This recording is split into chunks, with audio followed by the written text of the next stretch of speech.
Got more parts. Gaskets, air cleaner for the air cleaner, rod,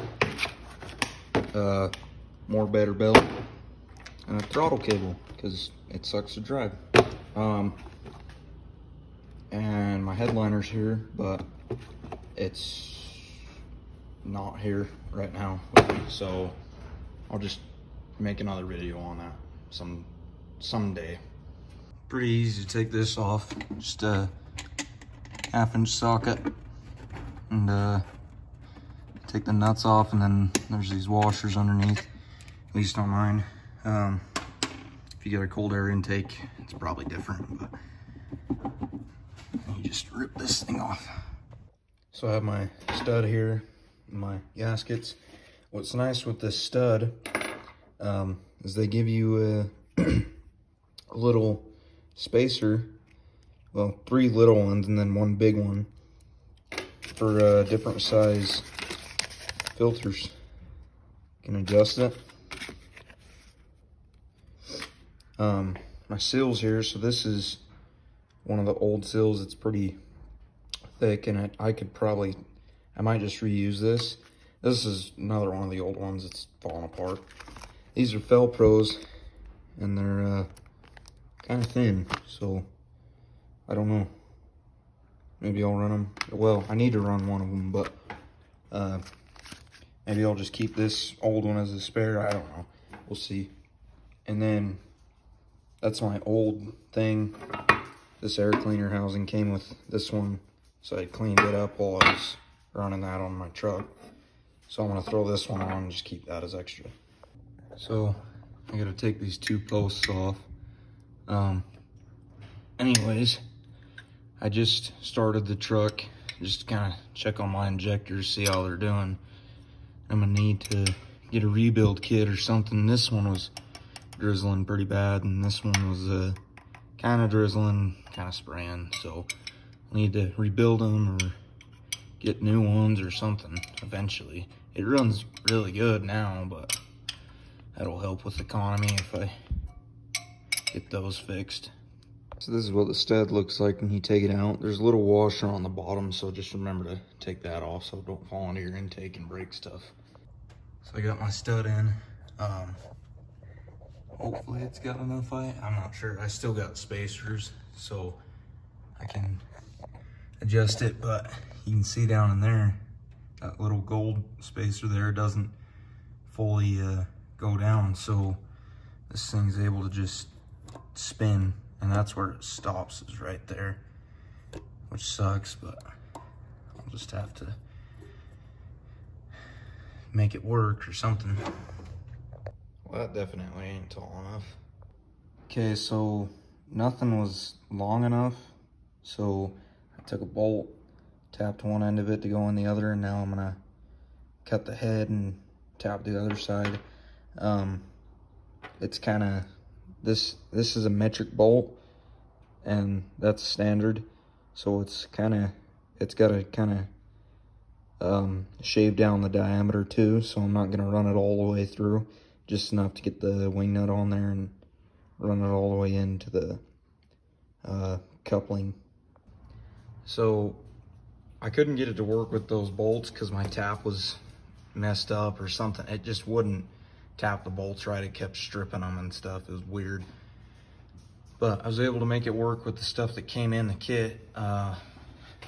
It's a little wiggly, but I'll have to just, I dropped a gold piece and I need to find it so that I can get this to lock down right. But it's pretty wobbly in there. This little rod and stuff was only $8, so it ain't gonna be the greatest thing in the world. Couldn't find that little gold piece. Look where it's at. Right back in there. Stupid. Gonna use the new gasket because it's new. So first thing I'm replacing these throttle cables is to take this clip off. It's right there on the front. And then that just pops off like that. So this is gonna be kind of hard to see, but for step 2, that little plastic piece you push out of the hole right there in the throttle. Then you run your cable up in between that gap there. Then you can pull on that grommet and pull the other side, the cab side, out of the firewall. Then you squeeze the tabs and push your throttle cable out through that hole right in the middle there. And you might even have to do it over there. Then you run your first side with that hole right there into your bracket there. And I'm not sure if it's supposed to loop like that or not. That's kind of a crazy little loop there.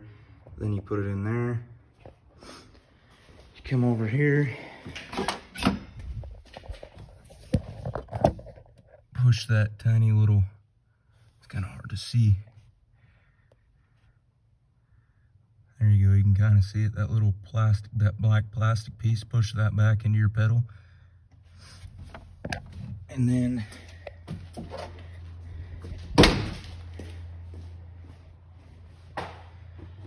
shove this into the firewall here. This little thing with the red. My old one was yellow, yours could be yellow, I don't know. It's got a color on it, that's all. Shove that into your firewall there. If I can get the freaking thing in there. Hold on. So I got my cable in. I zip tied it right there to the brake booster, or the vacuum line for the brake booster, to kind of take that loop out of it. For some reason I can't get my cable to stick in the firewall. It's not, like the hole's been elongated or wallered out or something, but it won't stick. But anyways, my throttle's a lot less stiff, so hopefully it won't break your neck every time you hit the gas anymore. I got everything hooked up. My throttle's not sticking or anything.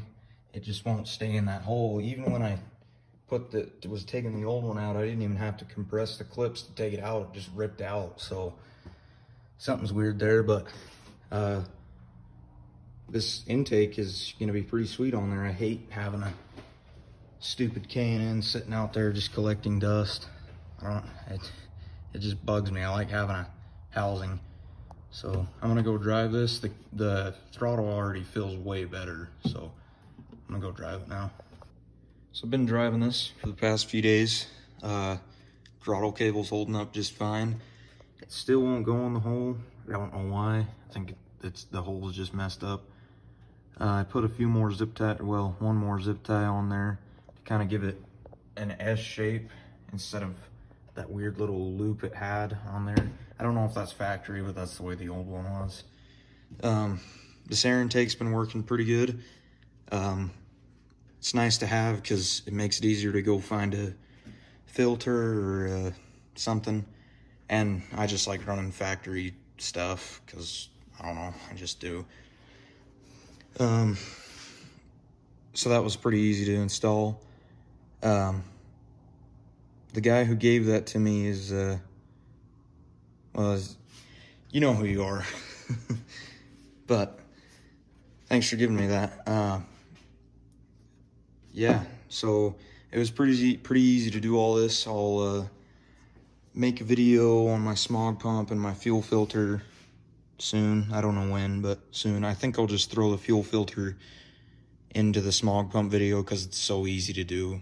But if you don't know how to do it, I can show you. I've never done it, but it's pretty easy. It's just right under the frame, and yeah, I'll talk about it when I get there. But that'll be nice to delete. I'm pretty sure my miles per gallon have already gone up just from driving it the past few days, but we'll see. I know my odometer is off a little bit because this truck's got bigger tires on it, so I don't know how much, but I know it's off a bit because I went and drove out 20 miles and I looked down at the odometer and it was saying that I had only gone 14, so it is off a little bit. If you guys know how to figure out how, like, the percentage of how far off that is, let me know. Just comment. But yeah, thanks for watching. Subscribe, all that stuff. If you don't, it is what it is. But yeah, thanks for watching.